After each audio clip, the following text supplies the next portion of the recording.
Que graça nós temos experimentado nesses 2 dias aqui.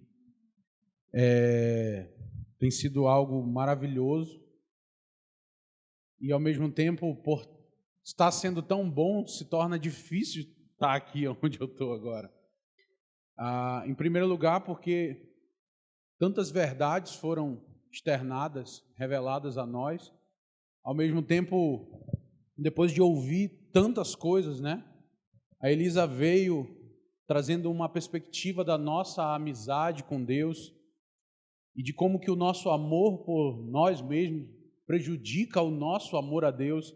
E aí vem o Esdras e fala da glória da presença de Deus, nos ensina o que é a glória subjetiva e o que é a glória objetiva, a presença manifesta.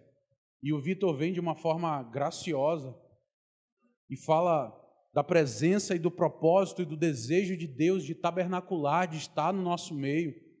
E o Michel fecha a noite de ontem falando sobre o Salmo 132 e falando a respeito de como preparar um odre para receber o vinho que está para ser derramado sobre a igreja. E hoje o Arlindo vem e destrói, falando sobre o anseio pela presença e como que a concupiscência dos olhos, da carne, a soberba da vida, o hedonismo, o narcisismo, acabam nos tirando desse lugar da presença, do prazer em Deus. E falar depois de ouvir todas essas coisas se torna difícil, porque a gente tem que ir riscando do esboço muitas coisas que a gente estava escrevendo, e aí também dá vontade de copiar algumas que a gente ouviu, né?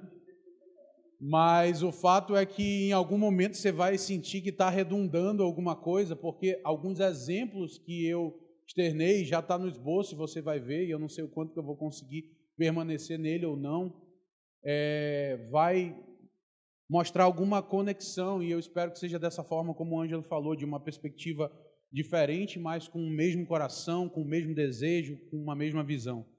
Então, irmãos, o que eu vim falar para vocês tem a ver com a edificação da casa de Deus.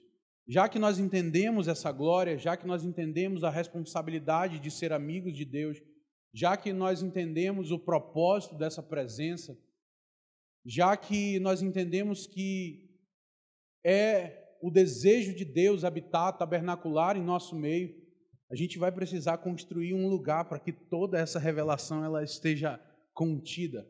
Eu acho que isso tem a ver com aquilo que o Michel falou a respeito do odre. Isso tem a ver com a casa de Deus. Então, na minha introdução, no meu esboço, eu fiz uma perspectiva, mas eu acho que todos já tocaram um pouquinho a respeito disso. O desejo eterno de Deus é ter comunhão com o homem. Nós fomos criados para esse propósito. Deus não tinha necessidade, mas Ele desejava comunhão. Ele desejava, de alguma forma, que na terra o governo dele fosse estabelecido como já era no céu. E a forma que ele faria isso através do homem era por meio da comunhão. E de fato o pecado chega e fere o propósito, aparentemente fere o propósito de Deus, ou desconecta o homem de Deus e do seu propósito inicial. O que ocorre é que Deus estabelece então uma forma de reconectar. Quando nós olhamos para o Velho Testamento, nós olhamos principalmente no livro de Levítico, nós olhamos o estabelecimento do ministério sacerdotal. Então, o sacerdócio foi uma forma que reconectou o homem a Deus. Sacrifícios eram apresentados a Deus e, por meio desse sacrifício, as petições, a adoração e todo o estilo de oração era feita através de um homem especial, num lugar especial, com uma liturgia especial. O fato é que esse projeto de restabelecer essa comunhão, ele de alguma forma é atualizado através da morte do sumo e perfeito sacerdote chamado Jesus Cristo. Então agora não é mais necessário um homem especial, um lugar especial, porque Jesus Cristo se oferece em sacrifício especial, e a Bíblia fala em Mateus 27, no versículo 51, que o véu do templo que separava, agora foi rasgado e todos nós temos acesso ao Pai. Hebreus 10 fala a respeito disso também, do novo e vivo caminho que foi aberto. Então, A partir desse entendimento, nós precisamos de alguma forma desenvolver individualmente o nosso papel sacerdotal e perceber como que o desenvolvimento do nosso papel sacerdotal contribui para a edificação de um reino de sacerdotes que Apocalipse 1 fala. Apocalipse 5 também menciona.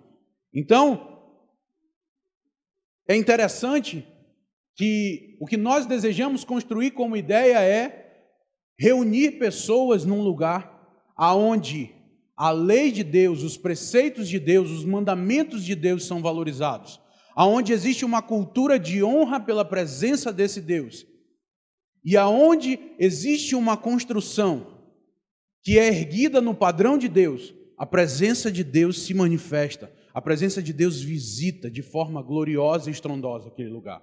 Foi assim que nós vimos no tabernáculo de Moisés, no deserto. Foi assim que nós vimos quando o templo de Salomão foi construído. E de fato, quando nós edificamos uma estrutura no padrão de Deus, em parceria com Deus, de acordo com a santidade e dignidade de Deus, a presença dele se apresenta naquele lugar. Então nós estamos falando que a nossa visão como convergência tem a ver com encontrar, em primeiro lugar, na beleza dele, satisfação para a nossa alma e sentido para a nossa vida. E se nós entendemos que é um lugar onde a presença de Deus está, e entendemos a dignidade dele, cabe a nós perguntarmos a Deus e uns aos outros, qual a minha parte na edificação da casa de Deus? Qual a sua parte na edificação da casa de Deus? Porque a Bíblia diz em Mateus 16 que Jesus está edificando, mas ele escolheu edificar em parceria. Ele deseja que os seus amigos participem desse processo de edificação. Agora tem um ponto. Se nós estamos preparando um lugar para Deus, se nós temos a convicção de que Ele virá sobre nós, dois sentimentos precisam tomar a nossa mente, capturar a nossa mente, raptar a nossa mente. E agora eu pego um pouquinho do texto do Vitor Vieira, que ele postou dias atrás. Se nós sabemos que Deus está vindo para esse lugar, se nós sabemos que Deus está vindo visitar a nossa cidade, qual deve ser a minha reação? Em primeiro lugar, uau, né? Como o Vitor escreveu, Deus está vindo morar na minha cidade. Mas em segundo lugar, meu Deus, Deus está vindo morar na minha cidade. O ponto é, a presença de Deus, quando ela vem sobre um lugar, ela traz a sua bondade e ela traz a sua justiça. Para aqueles que são justos, a justiça divina é descanso. Para aqueles que vivem uma vida de impiedade, a justiça divina é condenação. Então, irmãos, dito essas coisas, o que nós vamos fazer? Qual é a nossa parte? Se a Bíblia diz que Ele está edificando a sua igreja, Jesus, Mateus 16, verso 18, fala a respeito disso. Quando Ele revela, a partir da revelação de Pedro, quando Ele diz, não foi carne nem sangue que te revelou, mas o meu Espírito, portanto tu és Pedro, sobre esta pedra edificarei a minha igreja, e as portas do inferno não prevalecerão contra ela. Agora, tem um ponto, irmãos. Em 1 Coríntios 3, fala a respeito de um chamado para trabalhar na construção, na edificação do santuário a Deus. O que é esse santuário que 1 Coríntios se refere? Vamos olhar essa passagem? 1 Coríntios capítulo 3, a partir do verso 9, diz assim, pois nós somos colaboradores de Deus, e vocês são lavoura de Deus e edifício de Deus. Pela graça que me foi dada, lancei o alicerce como um construtor competente. e agora outros estão construindo sobre ele. Mas quem constrói sobre o alicerce precisa ter muito cuidado, pois ninguém pode lançar outro alicerce além daquele que já foi posto, e isso é Jesus Cristo. E aí ele fala: aqueles que constroem sobre esse alicerce podem usar vários materiais: ouro, prata, pedras preciosas, madeira, feno ou palha. No dia do juízo, porém, o fogo revelará que tipo de obra cada construtor realizou. Então entenda uma coisa, irmãos. Nós estamos construindo uma casa para Deus. A casa fala a respeito do seu morador. A casa fala do caráter. A casa fala da nobreza. A casa fala da dignidade. Os materiais que são utilizados na construção dessa casa determinam o padrão, determinam a qualidade, determinam a beleza, determinam a estética dessa casa. Nós estamos trabalhando na construção de uma casa para Deus. E Paulo diz: cada um veja como constrói. Paulo fala a respeito de uma graça que lhe foi dada para a edificação. Paulo era apóstolo. Paulo tinha a responsabilidade, então, de edificar. Mas eu não sou um apóstolo. Nós fomos alcançados. Porque um dia os apóstolos entenderam o seu chamado. A mesma grande comissão que aparece em Gênesis 1, que nós chamamos na teologia de mandato cultural, é a mesma grande comissão que aparece em Mateus 28, quando ele diz: ide por todo mundo e pregai o evangelho. Esse é um envio apostólico. Todos nós fomos enviados para a edificação da casa de Deus. Na verdade, todos nós fomos alcançados porque houve um envio de alguém que pregou as boas novas do evangelho. E a partir do momento que essa boa nova me alcança, é minha responsabilidade que essa mensagem que me tocou, ela seja proclamada. Ok? Então, entenda uma coisa. O princípio da edificação da casa de Deus, então, como eu introduzi, é sacerdócio. A primeira coisa que nos vem à mente é o ministério sacerdotal de acordo com Levítico. Homens especiais separados por Deus para ministrar a Deus pelas pessoas. Mas o fato é que o princípio da edificação da igreja se dá a partir do ministério sacerdotal pessoal. 1 Pedro, capítulo 2, no verso 5, ele fala a respeito de sermos sacerdócio, pedras vivas, edificados como casa espiritual e sacerdócio santo para oferecer sacrifícios espirituais agradáveis a Deus. E a primeira função sacerdotal tem a ver com entender o meu papel dentro dessa construção. Eu sou uma pedra dessa casa e eu tenho a função como pedra dessa casa de oferecer pessoalmente. Eu brilho pessoalmente, oferecendo sacrifícios espirituais por meio de Jesus Cristo. E quando eu me junto às demais pedras, eu me torno aquilo que 1 Pedro 2,9 fala: uma geração eleita, um sacerdócio real, uma nação santa, um povo adquirido. Aqueles que dessa forma anunciam a grandeza daquele que nos tirou das trevas e nos levou para a sua gloriosa luz. Então, em primeiro lugar, eu sou edificado como uma casa, eu me torno. E depois eu expresso, eu anuncio, eu revelo quem Ele é. O primeiro princípio da edificação da casa de Deus tem a ver com entender o nosso chamado como sacerdote individual.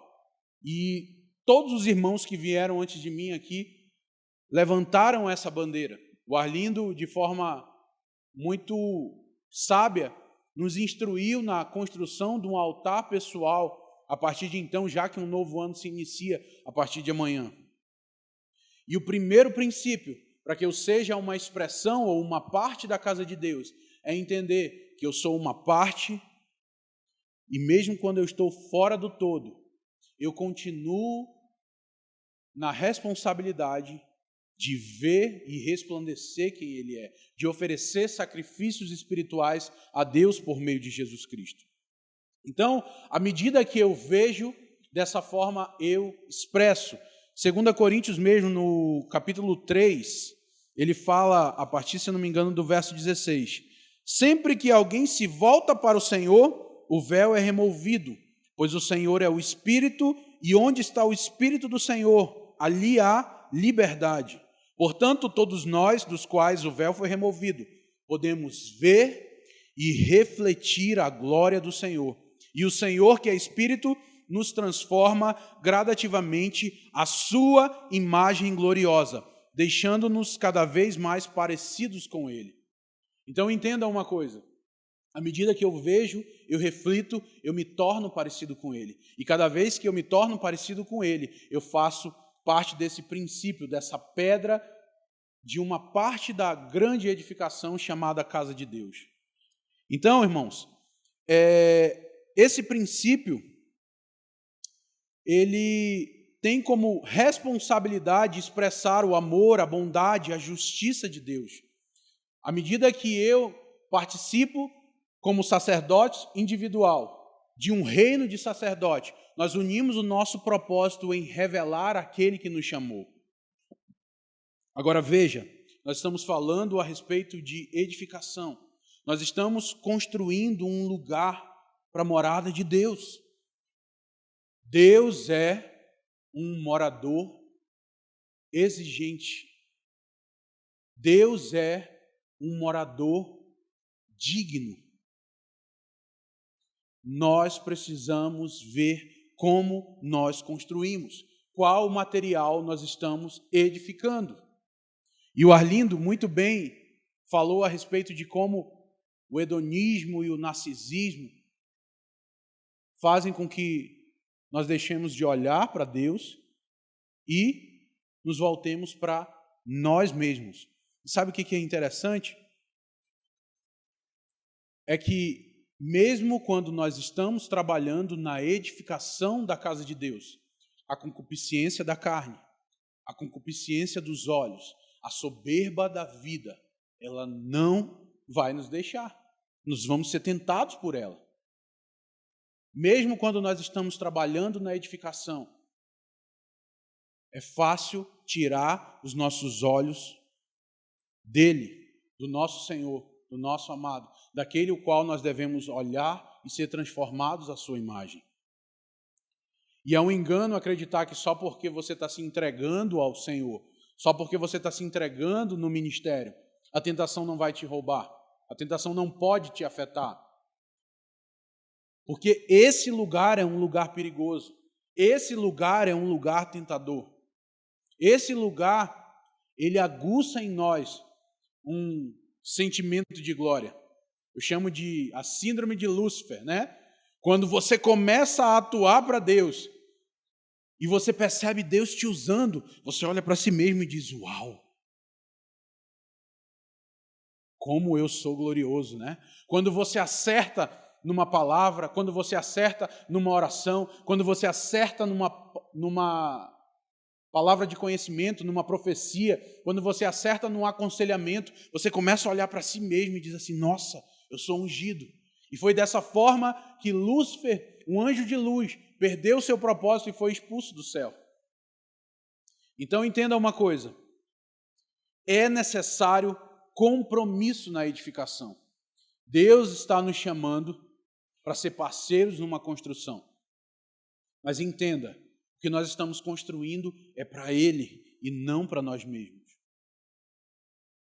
No nosso papel como amigos de Deus ou como amigos do noivo, nós precisamos guardar o nosso coração para não usurpar de materiais, para não desviar materiais. Construção é um negócio complexo. Quem já construiu, já teve vontade de assassinar alguém na vida. É muito fácil materiais sumirem. É muito fácil. Você compra o material contado para uma construção e de repente some o material. Mas quem já esteve na posição de comprador também sabe como é tentador. Você ter os recursos à sua mão e querer usufruir desses recursos para o seu benefício pessoal. no processo da edificação da casa de Deus, o nosso coração precisa estar muito bem conectado ao coração de Deus e principalmente ao coração uns dos outros. Vou ficar pregando só a mensagem do Arlindo aqui. O Arlindo falou também nessa manhã que quando nós temos dificuldade na nossa vida, nós precisamos de alguém que conheça o nosso coração tanto quanto nós. Perfeito. É fundamental que as nossas tentações, elas sejam conhecidas diante de Deus, igual às nossas necessidades. E é fundamental que ela seja conhecida também diante dos outros. Nós precisamos colocar as nossas verdades interiores na mão de alguém. O Haroldo sempre fala que quando eu tenho saúde, é a hora que eu tenho a oportunidade de entregar a minha vida ao outro, para que esse outro, por meio da minha vida em momentos de saúde, prepare um antídoto, para quando eu estiver doente, ele vir e injetar a vida que eu entreguei enquanto eu estava bem para ele. E é verdade. A forma que nós vamos edificar a casa de Deus a partir do primeiro princípio de um sacerdócio pessoal é por meio de uma vida de comunhão com Deus e uma vida de comunhão uns com os outros. Fora dessa realidade, não há vida, porque independência é morte. Amém? Então, eu preciso me comprometer e eu preciso me entregar.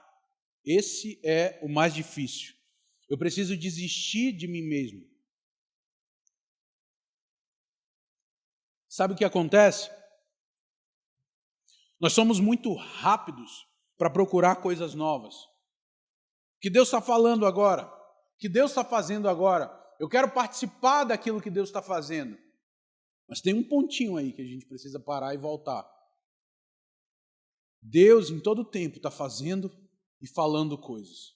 Mas o ponto é, aquilo que Ele falou com você ontem, você já cumpriu? Você está cumprindo hoje? Ou você está só procurando uma nova palavra? Porque existe o vício da ação que eu devo tomar e que eu nunca tomo. Então, entenda uma coisa. É fundamental para o desenvolvimento dessa construção eu perceber o que Deus está fazendo e o que Deus está falando. Fundamental. Jesus se movia assim, ele via o que o Pai estava fazendo. Mas antes de eu procurar uma nova palavra, uma nova direção, um novo papel nessa edificação, eu preciso perceber se aquilo que Deus me chamou para fazer, o pouco que Ele entregou para mim, eu tenho conseguido ser fiel. Quando a obra de Cristo é iniciada na nossa vida, quando o Evangelho me alcança, automaticamente eu recebo autoridade para me tornar, sim, um auxiliar, para me tornar um ajudante nesse papel de edificar a casa de Deus. Mesmo ele podendo fazer sozinho, ele me chamou para uma parceria. Ele decidiu fazer isso com seus amigos. Mas eu preciso, em todo tempo, checar as minhas motivações, o meu coração. Eu preciso verificar o porquê eu estou fazendo, porquê eu estou me movendo. Porque, irmãos, muitas vezes nós estamos trabalhando em coisas nobres, mas não encontramos nobreza no nosso coração, porque as motivações que nós estamos nos movendo não tem a ver com a causa de Deus, mas tem a ver com a nossa causa pessoal. E o que gera isso é a falta de revelação do seu amor. Não conhecer o amor e a bondade de Deus faz com que, por meio da obra dele, nós venhamos procurar encontrar identidade naquilo que nós fazemos e não naquilo que nós somos. Então, a nossa motivação deve sempre estar em xeque.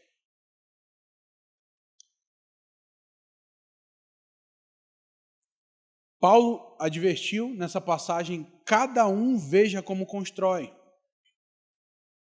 E o que está claro nisso é que algumas pessoas vão construir com os fundamentos corretos. mas às vezes o material que ela utiliza é incorreto. Algumas pessoas vão construir sobre o alicerce alheio, porque ele disse que não pode ser construído sobre outro fundamento senão Cristo Jesus. Agora, nós vemos várias passagens e várias histórias na Bíblia sobre construções que foram edificadas com o argumento de que era uma construção para Deus. O Vitor mencionou muito bem Gênesis 11, falou como é uma passagem mal interpretada na Bíblia. Por quê? Porque Gênesis 11 é um exemplo de unidade com uma motivação errada. O povo desejou construir uma torre que chegasse até o céu. Mas o motivo da construção era para que o seu nome fosse célebre e para que eles não fossem espalhados sobre a terra. O medo era a motivação. A ambição era a motivação. Sempre que nós estamos trabalhando na edificação da igreja, nobreza e futilidade são sentimentos que nós precisamos checar por onde o nosso coração tem caminhado. Porque esses sentimentos, eles são opostos e eles são determinantes na construção ou no para quem nós estamos construindo, para quem nós estamos edificando. Então, Gênesis 11 aparece esse povo que constrói algo esquisito. Mas Gênesis 28, nós encontramos uma história que é um pouco diferente. Jacó estava fugindo porque ele tinha uma ambição, ele tinha um desejo, ele aspirava receber as bênçãos que Deus havia prometido a Abraão e que seria para Isaac e que não seria exatamente para Jacó, mas ele desejava aquilo e por causa disso ele usurpou, ele roubou o seu irmão, ele enganou o seu pai em parceria com a sua mãe e ele estava fugindo após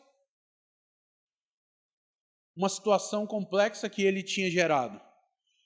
E naquele momento, enquanto ele fugia, ele dormiu sobre uma pedra e ele teve um sonho. Ele teve uma visão de uma escada que tocava a terra e tocava o céu.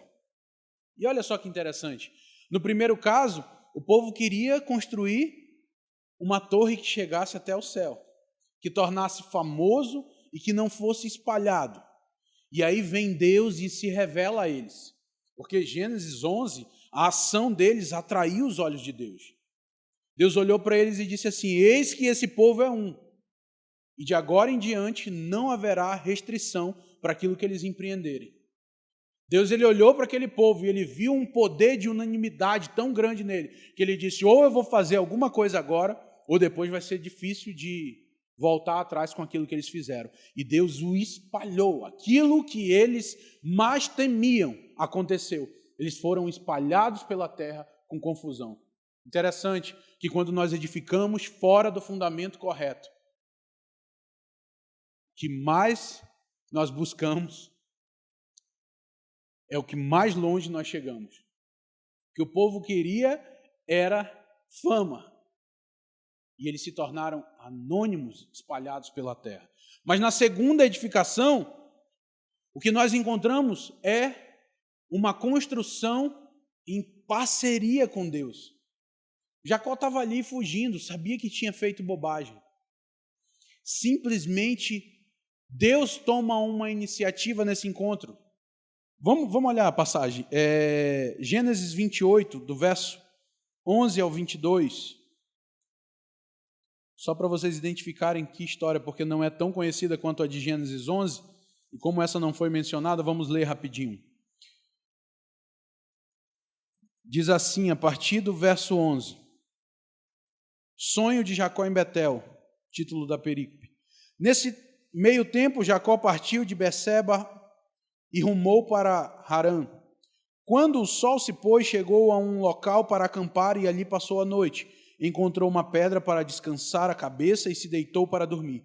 Enquanto dormia, sonhou com uma escada que ia da terra ao céu e viu anjos de Deus que subiam e desciam pela escada. No topo da escada estava o Senhor que lhe disse: Eu sou o Senhor, o Deus de seu avô Abraão e o Deus de seu pai Isaque. A terra na qual você está deitado lhe pertence, e eu darei a você e aos seus descendentes. Seus descendentes serão tão numerosos quanto o pó da terra. Eles se espalharão por todas as direções, leste, oeste, norte, sul, e todas as famílias da terra serão abençoadas por seu intermédio e de sua descendência. Olha que interessante. Na primeira construção, eles edificaram com um propósito. Na segunda construção, o próprio Deus convida Jacó para uma construção. E aquele que havia errado, havia roubado, havia enganado, agora recebeu uma oportunidade de Deus de participar do seu plano, de por meio dele todas as famílias da terra serem abençoadas. E o interessante é que um só queria fugir, mas Deus resolveu, a partir dele, espalhar essa semente a todas as nações. O outro não queria ser espalhado, e Deus espalhou e se perdeu. Toda vez que nós construímos no fundamento correto, é Betel, é casa de Deus, a presença dele vem sobre o lugar. Mas toda vez que nós construímos a partir da nossa intenção, do nosso desejo, do nosso coração, do nosso anseio de receber satisfação fora do Senhor, é Babel. E a presença de Deus vem também, mas ela vem com juízo. Irmãos, nós estamos edificando uma casa para Deus. Cada um veja como constrói. Porque é a partir do coração que eu construo, que eu recebo a revelação de quem Deus é. E eu posso receber a revelação de um Deus bondoso e amoroso, que transforma a minha história, porque eu era um Jacó, usurpador, enganador, mas eu posso receber a revelação de um Deus bondoso, que vai transformar a minha posteridade, que vai usar a minha destruída vida para ser bênção para todas as nações. Mas eu posso ser um Nimrod, né, que foi o chefe da construção de Babel ali. Um valente guerreiro, cheio de autoconfiança, cheio de convicção em si mesmo, mas ter a minha semente espalhada ou destruída. Ok? Então, quando nós edificamos a partir da perspectiva do coração de Deus, o que nós encontramos é a sua presença. Então, abra aí comigo Gênesis 35, esse é o texto que eu vim para falar. E Gênesis 35, eu quero ler do verso 1 até o 7.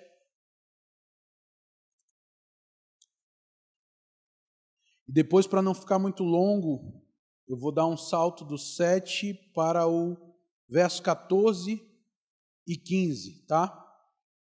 No esboço eu tinha colocado 13 aí, mas vamos direto ao ponto. Então, fiquem comigo agora.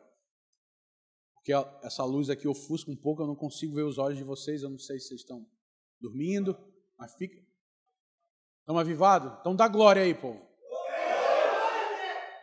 Amém. Não deu para ouvir o pessoal do YouTube, dá glória aí, povo.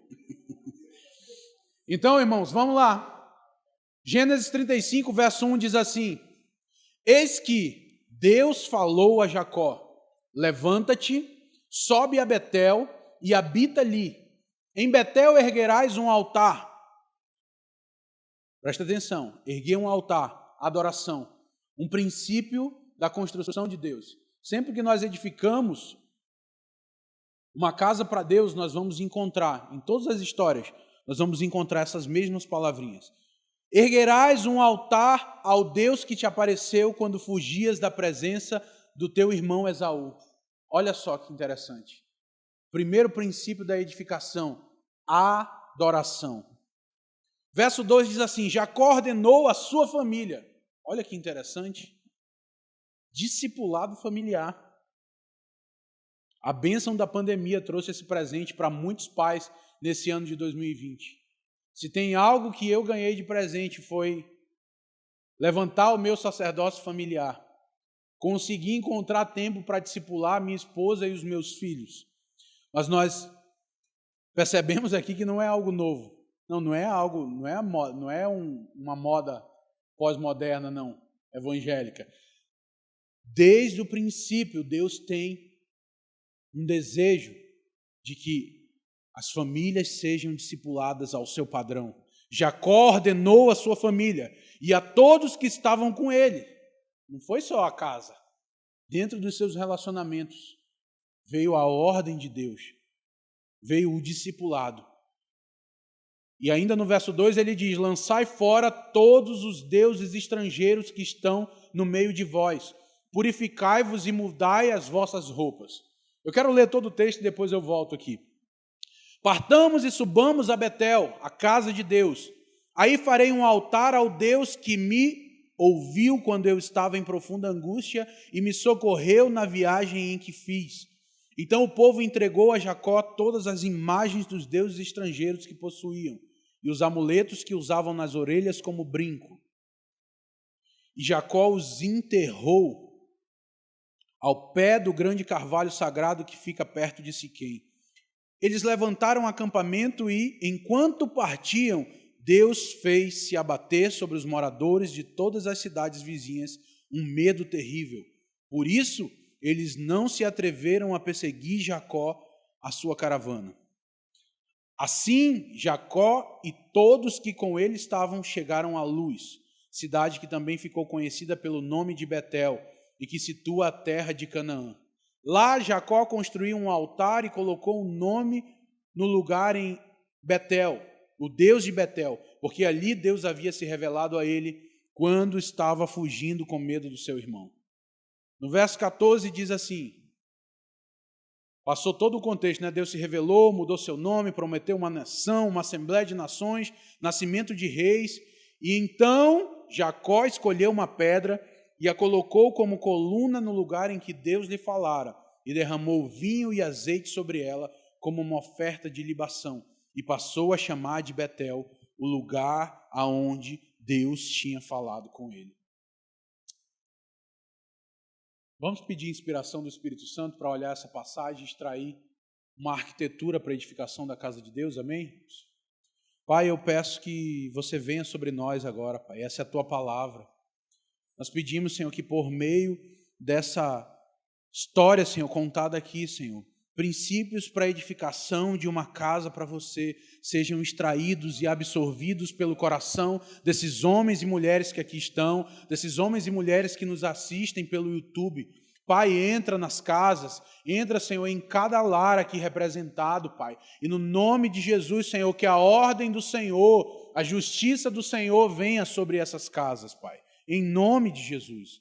Então, irmãos, em primeiro lugar nós vemos, e aquilo que eu já mencionei, a adoração. Jacó, quando entrou nessa cidade, quando ele recebeu a ordem de voltar àquela cidade que ele havia tido um encontro com Deus, ele recebeu uma ordem de Deus, ergue um altar de adoração naquele lugar. A adoração é um dos princípios. Eu me recordo quando a gente começou a falar, e eu acho que da última ou da penúltima vez que eu preguei aqui no domingo, eu situei a respeito disso. Quando começou a falar sobre casa de oração, quando o Ângelo começou a falar, não, nós vamos parar tudo, vamos parar a igreja, vamos ser sala de oração. Eu fui um daqueles que não acreditava nisso. Daí estava falando do Arlindo ali, que o Arlindo sempre acreditou, deu até um ciúminho assim. Eu não acreditava. E graças a Deus o Senhor converteu o meu coração ao coração dele, ao coração da visão. Ô glória!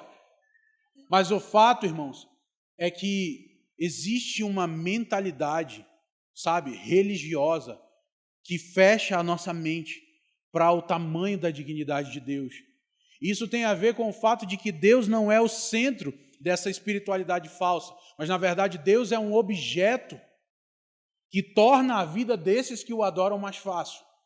Eu chamo Jesus Papai Noel, aquele que a pessoa aceitou para que ele venha e traga presentes todos os dias e resolva os seus problemas, né? E o fato é que Deus é digno de toda adoração. Deus é digno de toda adoração, de toda a nossa vida. Ele não é um objeto, ele não é algo periférico a nós, mas toda a nossa vida tem a ver com ele. E a adoração é o princípio dessa edificação da casa de Deus, porque Deus habita no meio dos louvores. E o que eu vou fazer com isso então? Agora eu vou chegar na minha casa, quando eu acordar, eu boto no YouTube a adoração e deixo tocando a adoração o dia inteiro e eu vou encher a minha casa de adoração? Pode ser inclusive uma boa ideia. Mas se a adoração que toca na sua TV, ela diverge da adoração que a sua vida canta, não faz sentido você colocar um louvor na sua TV, no seu rádio, naquilo que você quiser colocar. Porque a adoração que Deus é digno é de uma vida de entrega, uma vida plena diante dele. Amém? Faz sentido? Então, segundo passo, Deus chama Jacó a ordenar a sua casa, a ordenar a sua família. Um dos piores erros que nós encontramos no ministério levítico é o fato de homens que tinham uma perfeita performance naquilo que tinha a ver com oferecer sacrifícios, mas a sua família estava destruída. Eli foi um homem reprovado diante de Deus por causa disso, porque enquanto ele oferecia sacrifícios, seus filhos estavam do lado de fora do tabernáculo fazendo coisas horrendas. E tem crianças na sala e a gente não pode citar aqui. E o fato é que todos nós estamos, de alguma forma, suscetíveis que isso aconteça. Nós precisamos da graça e da misericórdia de Deus, porque mesmo sendo pais excelentes, nós podemos, no futuro, lidar com a situação de termos filhos que não temem e amam ao Senhor, né? Eu acho que o Ângelo mesmo falando a respeito do Provérbios, que os irmãos citam e que não é uma promessa, né? Ensina a criança no caminho que deve andar. O fato é que o nosso papel é instruir e acreditar que a graça de Deus vai encontrar o coração deles como encontrou o nosso. Mas nós devemos trazer ordem, porque essa é a responsabilidade nossa como sacerdote, de ordenar a nossa casa. Mas o meu papel começa, a minha autoridade começa na minha relação pessoal, na minha vida pessoal com Jesus. Mas ela se estende e toca a minha esposa, os meus filhos e, por consequência, daqui a pouco o meu vizinho está passando por uma dificuldade e ele olha e diz assim: nossa, parece que você tem uma vida ordenada, né, irmão? Vem aqui, me ajuda. Como é que você faz para esses filhos serem obedientes? E agora eu vou citar o mais citado da minha mensagem novamente aqui. O Arlindo fica bravo, né, quando as pessoas veem ele dando uma ordem para as filhas dele e as filhas obedecendo. Ele diz: nossa, tuas filhas são ótimas, né? Mas eu é que sei que quando as duas nasceram eu morava perto e eu ouvia, nem sei se eu posso falar que eu estou no YouTube, mas o barulho da chinelada. Então, entenda uma coisa, irmãos. Nós temos a responsabilidade de criar os nossos filhos em sujeição ao Senhor. E o nosso papel é instruir. E o do Espírito Santo é de convencer eles e salvá-los. Mas eu não tenho como salvar eles. Mas eu preciso discipular. Agora, e no que se refere aos nossos relacionamentos? A minha autoridade da minha casa ela vai se estender para o meu vizinho, para os meus irmãos da comunidade. E daqui a pouco, não apenas a minha comunidade reconhece a autoridade que eu tenho, mas uma igreja da minha cidade diz: ei, vem cá, você pode vir nos ensinar sobre essa questão de discipulado familiar? Mas daqui a pouco, em outra cidade, alguém me chama. E daqui a pouco, em outro estado. E essa é a ideia de Deus, irmãos, de fazer meu nome famoso? Não, de fazer o seu nome conhecido, de fazer a sua justiça conhecida, porque o plano de Deus, desde Gênesis até Apocalipse, é de expandir, é de que, através de Abraão, todas as famílias da terra fossem abençoadas. E essa é a nossa responsabilidade. Por causa da bênção de Abraão, nós fomos alcançados. E a Bíblia fala que Jesus morreu na cruz do Calvário para que as bênçãos de Abraão fossem estendidas a nós. Você entende isso? Nós estamos falando a respeito de construir uma casa para Deus. Nós não estamos falando a respeito de moralismo. Como se tornou mais fácil pastorear as pessoas a partir de uma nova perspectiva, de entender que nós somos um lugar para Deus. Porque outrora eu tomava um irmão para conselho e eu dizia assim, cara, você precisa ser um homem que cuida da sua família. Mas agora eu posso dizer para ele, você precisa cuidar da sua família porque Deus é digno. Porque nós queremos que a presença dele venha sobre nós. E se você não cumprir o seu papel, a presença dele não vai vir sobre nós. Porque Deus não visita Babel. Deus visita Betel. Construções que acontecem a partir do seu padrão. Amém? Ele também diz assim, lançai fora todos os deuses estrangeiros que estão no meio de vós. Purificai-vos e mudai as vossas roupas. Olha que interessante. Deus está instruindo Jacó a ordenar o povo. Aquele que era usurpador teve um encontro com Deus, ordenou a sua vida e agora ele começa a ordenar o povo que caminhava com ele. Mas Deus chama esse povo ao arrependimento e à santificação. Desde a primeira palavra dessa conferência, a tônica tem sido um chamado ao arrependimento, um chamado à santificação. Por quê? Porque essa é a casa de Deus, um lugar de ordem, um lugar de santidade, um lugar onde a bondade e a justiça de Deus se manifestam. Amém?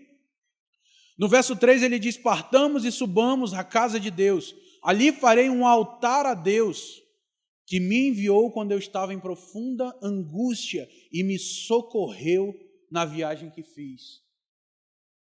O nosso Deus é um Deus que por meio da adoração nos traz livramentos emocionais também. Jacó estava em profunda angústia, mas nesse ambiente de altar erguido a Deus, livramentos nas suas emoções foram recebidos. Quando o Ângelo falou a respeito do compromisso que cada um de nós deveríamos ter, de dedicar um tempo, um dia, à sala de oração, a um turno de adoração com a palavra, eu quero reforçar esse recado para você, irmãos. A gente vai recebendo revelações de Deus em vários aspectos, por meio da vida dos irmãos, por meio da leitura das Escrituras, por meio da leitura de literaturas, por meio de pregações, mas se tem um lugar onde a bondade de Cristo foi revelada a mim, esse lugar foi nesse ambiente da sala de oração. Inclusive eu preciso recuperar, porque eu gosto daquele cantinho ali que está ficando cheio de cadeira. Eu sentava lá naquele cantinho ali e eu ficava só lembrando das palavras que o Senhor estava gerando por meio do cântico de cada irmão e cada irmã nesse lugar. Às vezes era um turno devocional, acontece, não era uma voz angelical que estava soando aqui, mas às vezes eu lembrava das palavras proféticas que foram liberadas sobre a minha vida. Eu pegava o meu fone às vezes, não é porque eu estava fugindo dos irmãos, não. É porque eu queria lembrar das palavras de profecias que foram liberadas sobre a minha vida. E ali naquele cantinho, eu me lembrava do que Deus pensava ao meu respeito. E naquele lugar de adoração, as mentiras que estavam de alguma forma afetando o meu psique, elas iam sendo lavadas, porque a presença de Deus vinha e trazia revelação da sua bondade e do seu amor. Amém? No verso 4 ele diz, então o povo entregou a Jacó todas as imagens dos deuses estrangeiros que possuíam e os amuletos que usavam nas orelhas como brincos. E Jacó os enterrou ao pé do grande carvalho sagrado que fica perto de Siquém. Então, parece que nós encontramos aqui uma entrega de prazeres, de vaidade. Eu não sei quantos aqui sabem, mas há muitos anos atrás, eu era um ministro de adoração. E quem me conhece pergunta assim, por que você não volta a ministrar a adoração? Esses dias eu estava num lugar e eu precisei cantar. E os meus filhos começaram a rir. E eu desci brabo com eles. Por que vocês estavam rindo de mim? Porque a gente nunca tinha visto o senhor cantar assim, papai. Aí eu me lembrei que ministrar adoração para mim era como esses brincos aí que a gente carregava. Pensa num lugar onde eu encontrava satisfação. Era quando eu estava com o microfone na mão, em cima de um palco. No primeiro final de semana, quando eu decidi parar de fazer isso, eu estava na minha casa e a minha mulher virou para mim e falou assim, pelo amor de Deus, arruma alguma coisa para te fazer, eu não estou te aguentando, tu está insuportável. Porque existia um vício, irmãos. Esse lugar é um lugar perigoso. Um instrumento na mão é um lugar perigoso. Um microfone na mão pregando a palavra é um lugar perigoso. Esses lugares, esses prazeres que nós encontramos nessas coisas podem nos tirar do verdadeiro prazer e deleite que é a presença de Deus. Quantas vezes eu ministrei a adoração, mas na verdade eu estava usando o nome de Deus para levar as pessoas a uma resposta que a mim, ao meu espírito, me fazia bem. Olha, eu conduzi o povo para aquele lugar. E aí eu me sentia realizado, não porque eu estava conduzindo pessoas a Ele, mas é porque aquilo que eu desejava eu encontrava naquele lugar. E um dia o Senhor pode redimir isso, irmãos. Ele ainda não redimiu. Sabe por que Ele não redimiu? Porque sozinho na minha casa, quando eu pego meu violão e eu acerto num acorde, eu acerto numa canção, na hora eu já olho para mim já com a síndrome de Lúcifer. Nossa, eu sou um ser glorioso. Sabe? Não quero fazer ninguém desistir do ministério hoje, não. Nem você que está nos ouvindo aí. Mas se a sua motivação é essa, passou da hora de você parar. Passou da hora de você entregar a Deus os seus prazeres, para que, de fato, você encontre prazer na vida dele. E se você está fazendo fora do padrão de Deus, você está construindo uma Babel. Você não está construindo uma casa para Deus. No verso 5 ele diz assim, eles levantaram acampamento e enquanto partiam, Deus fez se abater sobre os moradores de todas as cidades vizinhas um medo terrível. Por isso eles não se atreveram a perseguir Jacó e a sua caravana. Irmãos, quantas vezes o Senhor libera palavras a nós e nós não a cumprimos, nós negociamos as ordens de Deus, porque nós temos medo. Medo do que vão pensar, medo do que vão falar, medo do que vai faltar, medo do perigo que eu vou me expor. Quando Deus libera uma palavra para você cumprir, junto com a palavra vai vir toda a necessidade que você vai ter, vai ser suprida junto dessa palavra, irmãos. Esse povo recebeu livramentos de morte. O povo não se atreveu a persegui-los, porque Deus caiu com um assombro sobre eles.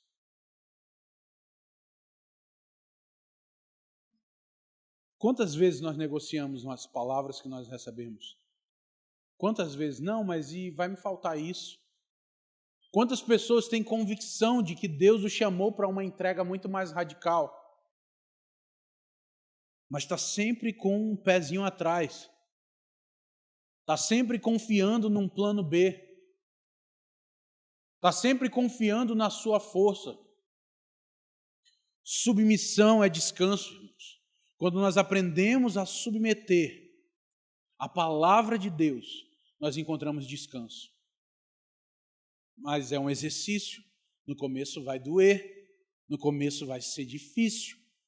Mas à medida que você se entrega você começa a perceber mais a revelação desse cuidado dele. Amém? Então eu quero caminhar para finalizar. Eu nem sei quanto tempo eu comecei, mas no verso 6 diz assim: Jacó e todos que com ele estavam chegaram à Luz, cidade que também ficou conhecida pelo nome Betel e que se situa na terra de Canaã. Lá Jacó construiu um altar e colocou o nome do lugar, o Deus de Betel, porque ali Deus havia se revelado a ele, quando esse estava fugindo de medo do seu irmão. Quando nós olhamos para a Bíblia, nós encontramos vários homens de Deus que foram chamados para a construção. Entenda uma coisa, nosso serviço a Deus se torna uma edificação quando ele parte de Deus e é para Deus. O povo de Gênesis 11 tomou uma iniciativa por si próprio, com a sua própria força, porque tinha os seus próprios desejos, as suas próprias ambições. Jacó, em Gênesis 28, e que se repete aqui em Gênesis 25, ele simplesmente dormiu sobre a pedra.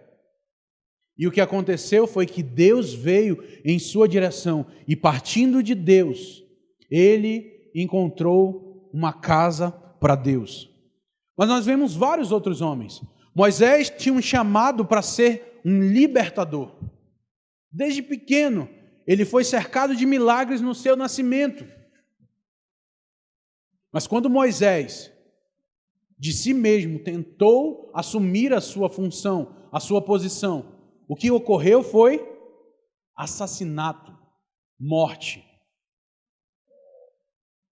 Mas um dia, amedrontado, Moisés estava, se não me engano, pastoreando ovelhas, e do meio de uma sarça ardente Deus o chamou.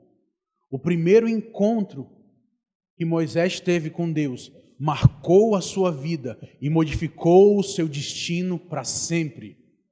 Depois disso ele teve encontros no Sinai, ele recebeu a lei, ele foi de fato o grande libertador do povo de Israel. Davi tinha um zelo por Deus, desde muito novo, tanto é que quando o filisteu gigante afrontava o exército de Israel, ele saiu com toda a pretensão de um menino e enfrentou aquele homem. E Davi é um exemplo de que às vezes o sucesso no ministério pode gerar insucesso na vida com Deus. Porque no meio do seu chamado, no meio do cumprimento do seu propósito, Davi se envolve em adultério e assassinato. Mais uma vez aparece assassinato. Paulo era um homem que tinha um zelo pelas coisas de Deus. O currículo de Paulo era um currículo invejável para um judeu. Ele tinha um zelo tão violento que ele era um assassino de cristãos. Todos aqueles que faziam parte do caminho, Paulo perseguia e assassinava. Mas assim como Davi, Paulo um dia teve um encontro. Davi teve um encontro com a bondade de Deus, após ele ser exortado pelo profeta Natã. Paulo teve um encontro com Deus e ele teve a sua visão tomada por um tempo. Sabe o que é interessante, irmãos? É que quando nós edificamos a partir da nossa força, a partir do nosso desejo, a partir da nossa ambição, o que nós construímos gera morte. Quando a ambição é maior que o senso de missão, isso é Babel. Mas quando a missão é maior do que a ambição, isso é Betel. Queria te convidar para ficar de pé, irmãos, porque eu preciso te lembrar de uma coisa. Todos esses homens, eles tinham uma missão. Mas alguns foram roubados por um tempo, pelo menos, porque eu só trouxe bons exemplos aqui, pela sua ambição. Mas eu queria lembrar você que nós nos movemos por uma promessa.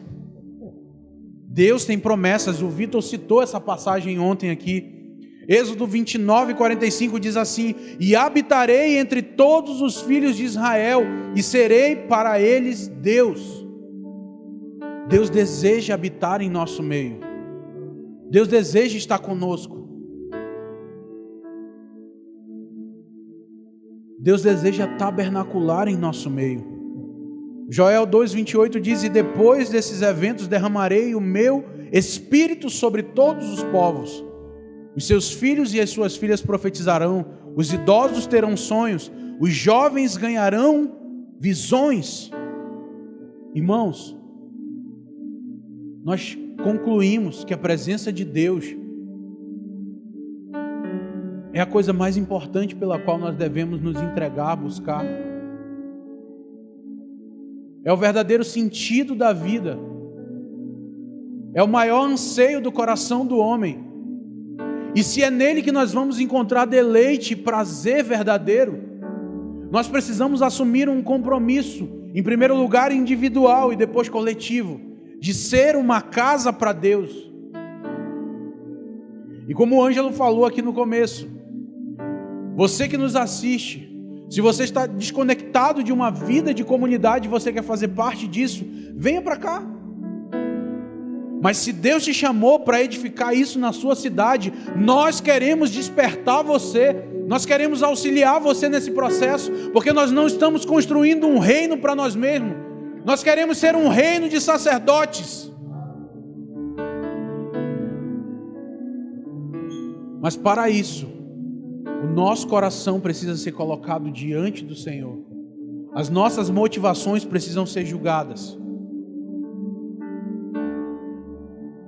Há um tempo atrás, Deus visitou o Brasil com um mover. Há um tempo atrás, Deus visitou o Brasil com uma presença que é no mínimo diferente daquilo que nós temos experimentado hoje. Eu também experimentei um pouco daquilo. No comecinho, finalzinho da década de 90 e começo dos anos 2000.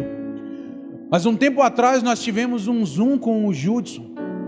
Enquanto o Judson falava das histórias que aconteceram em Contagem e em outros lugares, o meu coração se lembrava com saudades de uma presença como eu nunca mais vi. E sabe, tem pessoas dizendo: está ocorrendo um avivamento em Montemor.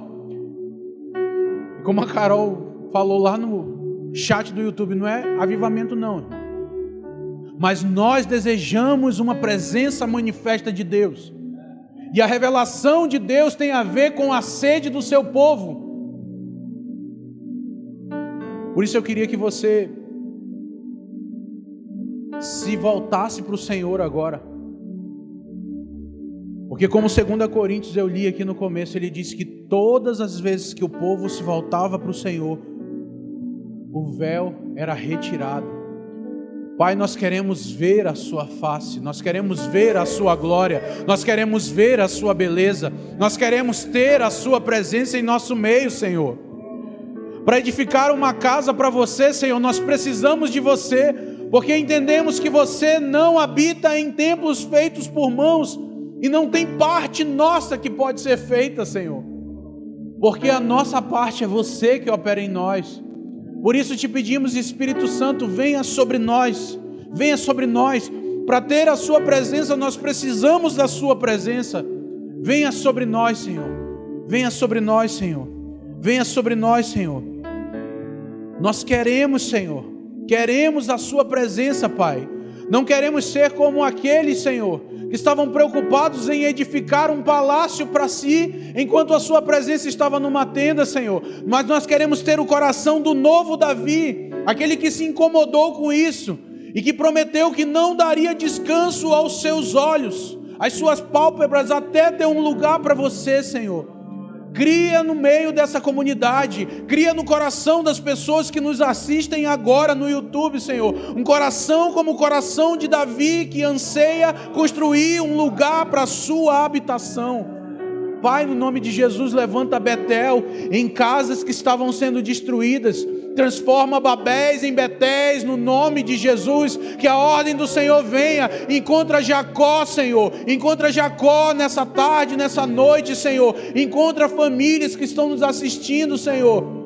No nome de Jesus nós te pedimos uma revelação da tua glória que transforma, como foi com Moisés, como foi com Davi, como foi com Jacó, como foi com Paulo. Nós queremos ver a sua glória.